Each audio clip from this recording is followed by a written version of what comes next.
بسم الله الرحمن الرحيم. السلام عليكم ورحمة الله وبركاته. أسعد الله أوقاتكم بكل خير طلبة الصف الثامن، طالباتي وطلابي الأعزاء، كيف حالكم؟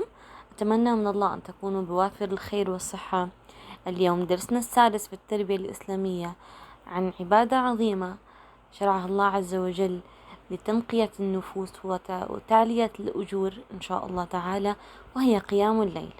وقيام الليل ليس مقتصرا على عبادة بعينها أو شيء معين نقوم به، بل هناك العديد من الخيارات المفتوحة أمام الشخص ليتعبد في الليل، وخصوصا بعض الليالي المعينة. هيا بنا نتعرف عن قيام الليل ومفهومه وفضائله. في البداية قال الله عز وجل في صفات المتقين: أعوذ بالله من الشيطان الرجيم، إن المتقين في جنات وعيون آخذين ما آتاهم ربهم إنهم كانوا قبل ذلك محسنين كانوا قليلا من الليل ما يهجعون وبالأسحار هم يستغفرون. صدق الله العظيم. يصف الله عز وجل في هذه الآية أن المتقين لهم جزاهم جنات وعيون، أي جنات في الجنة، جنات يعني حدائق، وعيون يعني أنهار. آخذين ما آتاهم ربهم إنهم كانوا قبل ذلك محسنين. كل ما آتاهم الله عز وجل أخذوه بسبب إحسانهم في الدنيا. ما هو إحسانهم في الدنيا؟ أو أعطونا نبذة عن إحسانهم في الدنيا. كانوا قليلا من الليل ما يهجعون، أي كانوا قليلا من الليل ما ينامون، والأكثر من الليل كانوا دائما إيش؟ يقوموا قيام الليل ويسبحون ويستغفرون ويصلون في هذا الليل، وبالأسحار هم يستغفرون، وقت السحر هم يستغفرون. شو هو مفهوم قيام الليل؟ إذن الله عز وجل حث المؤمنين والمسلمين على قيام جزء من الليل يقضيه في التقرب إلى الله عز وجل بشكل عام، تمام؟ سواء كان بالصلاة وهو نوع من أنواع قيام الليل، أو بالذكر، أو قراءة القرآن، أو الدعاء. وجعل الله عز وجل لمن يقومه أجرا عظيم لا يعلم مقداره إلا الله عز وجل. لأنه بدي أعرف قيام الليل هو قيام من عند قيام جزء من الليل يقضيه في التقرب إلى الله تعالى، إما بالصلاة أو بالذكر أو بقراءة القرآن أو بالدعاء. هذا تعريف قيام الليل. جعل لمن يقومه أجرا عظيما لا يعلم مقداره إلا الله عز وجل. تعالوا نشوف شو رب العالمين وصف المؤمنين الطائعين اللي يقوموا قيام ليل. عدلا نشترجيم: تتجافى جنوبهم عن المضاجع يدعون ربهم خوفا وطمعا ومما رزقناهم ينفقون فلا تعلم نفس ما أخفي لهم من قرة أعين جزاء بما كانوا يعملون. إذا تتجافى جنوبهم عن المضاجع، المقصود بها تبتعد جنوبهم، أي جنوب الجسم، يعني نحكي جنبك، جنبي بوجعني، فتتجافى جنوبهم عن المضاجع يعني مكان الاضطجاع اللي هو مكان النوم.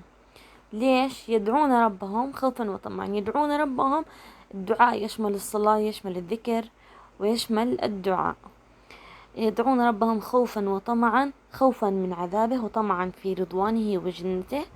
ومما رزقناهم ينفقون، أي يتصدقون. فلا تعلم نفس، شوفوا هنا مش لا يعلم إنسان، فلا تعلم نفس مطلقا ما أخفي لهم من قرة أعين.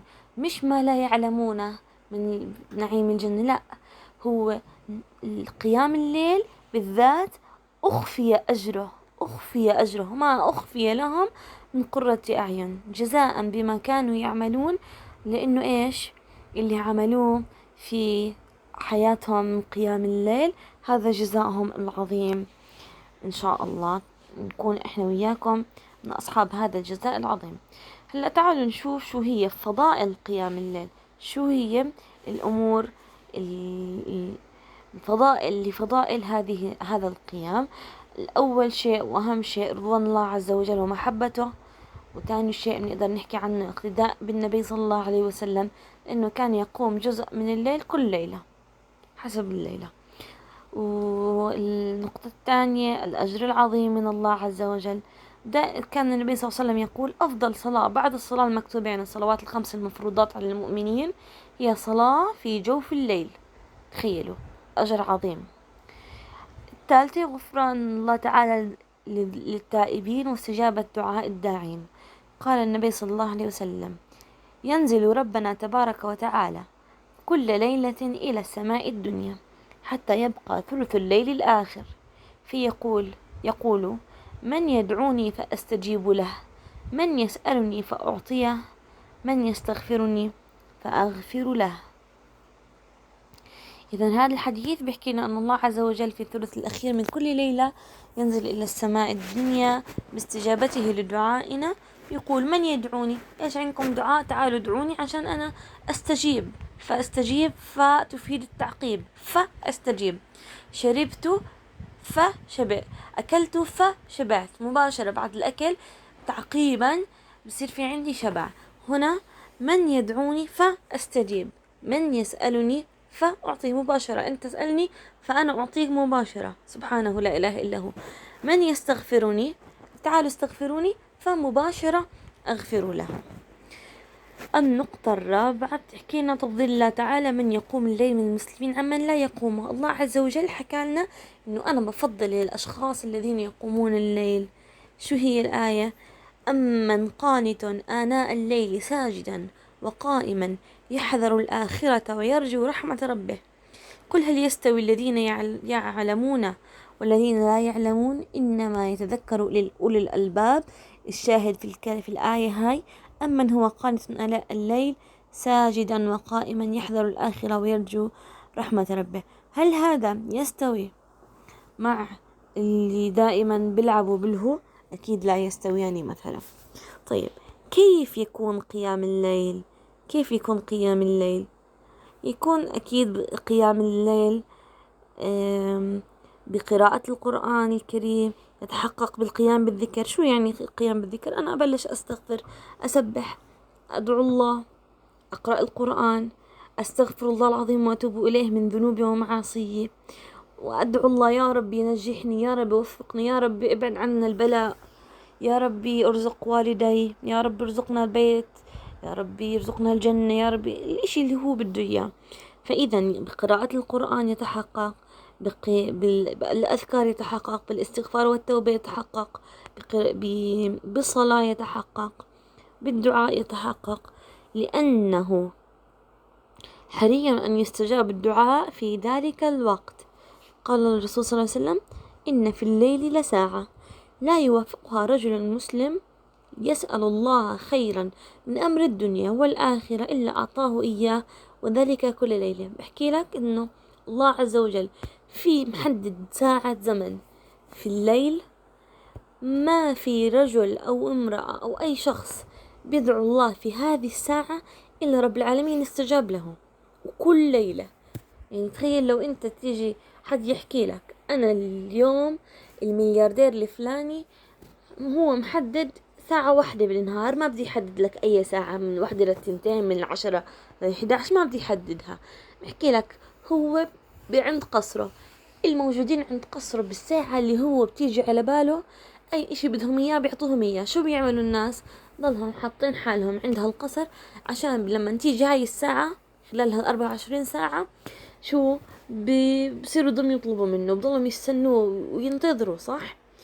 فحري بنا إحنا المسلمين إنه إحنا نحرص إنه هاي الساعة في الليل ندعو الله عز وجل، على الله عز وجل يستجيب لنا. وأكيد هو الرحمن الرحيم، كل الدنيا وملكوتها ونعيمها والناس الأغنياء الموجودين في هذه الدنيا لا يساوي من ملك الله عز وجل إلا زي اللي بينقص نقطة مي من بحر كبير كبير كبير كبير.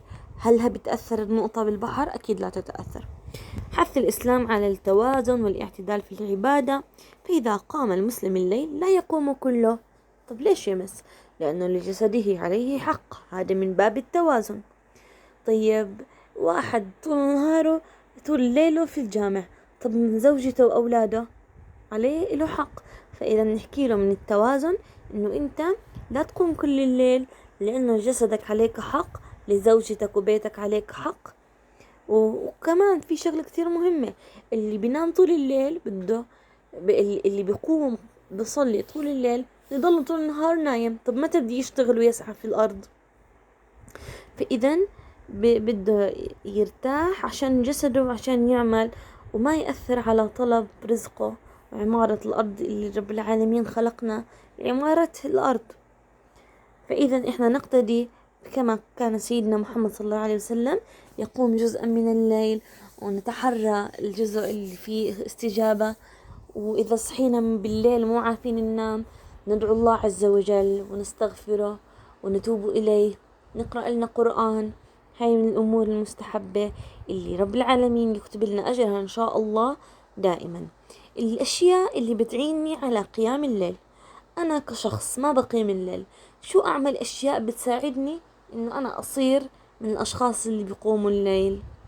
أنا نفسي أقوم الليل يا بس ما بصحى. أنا إيش أعمل يعني؟ ما بصحى. بحكي لك أول شيء اعمله تكون نيتك صادقة، إنه أنا عن جد نيتي صادقة بدي أقوم هذا قيام الليل. النقطة الثانية إنه أنام مبكر.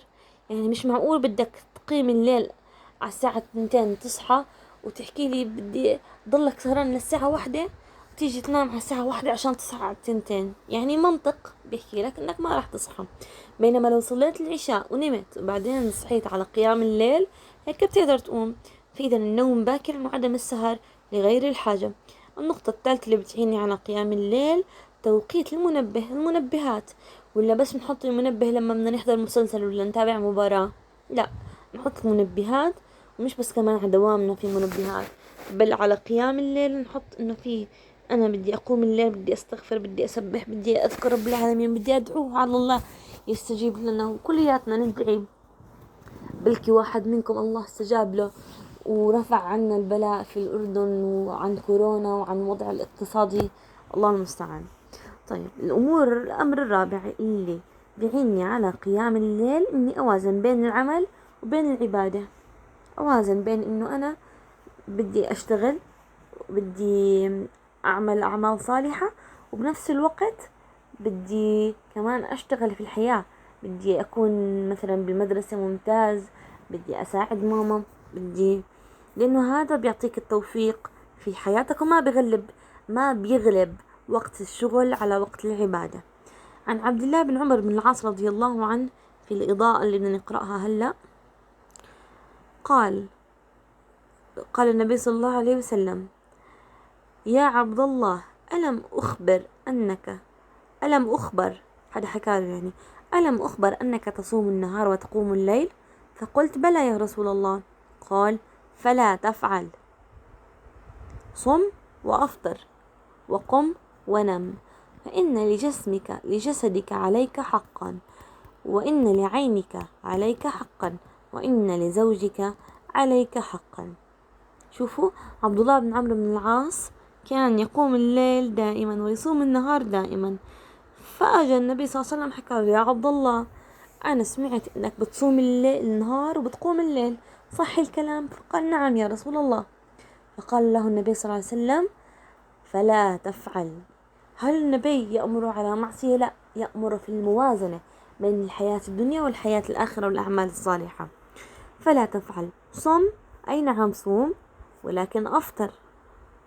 صوم اثنين وخميس، صوم 13 14 15 من كل شهر، لكن صم وأفطر وصلي وقم، يعني قيام الليل، ونم كمان، يعني خلي جزء كمان من الليل نوم وجزء قيام عشان تقوي بدنك. عم بعلل: فإن لجسدك عليك حقا، لجسدك وراحة جسدك عليك حق، وإن لعينك عليك حق. عينك لما انت ضلك صاحي طول النهار وما تعمل وما تنام بصير في عندك تعب. وإن لزوجك عليك حقا، إذا كان متزوج في على الزوج تجاه زوجته حق وجوده معهم. هيك إحنا نحس إنه النبي صلى الله عليه وسلم أمرنا بالطاعات، لكن أمرنا كمان بالموازنة بين الحياة الدنيا بين الآخرة، بين العمل وبين الراحة. هيك إحنا يا تامن بدنا نحرص على قيام الليل، ونحث أصدقائنا على قيام الليل، وندعو الله عز وجل إنه يجعلنا من قائمي الليل. عليكم حل الأسئلة يا تامن، الأسئلة كتير سهلة، بستنى منكم تحلوها تبينوا السؤال الرابع كتير مهم، بتحلوها.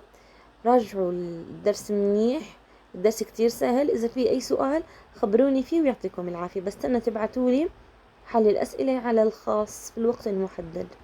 السلام عليكم ورحمة الله.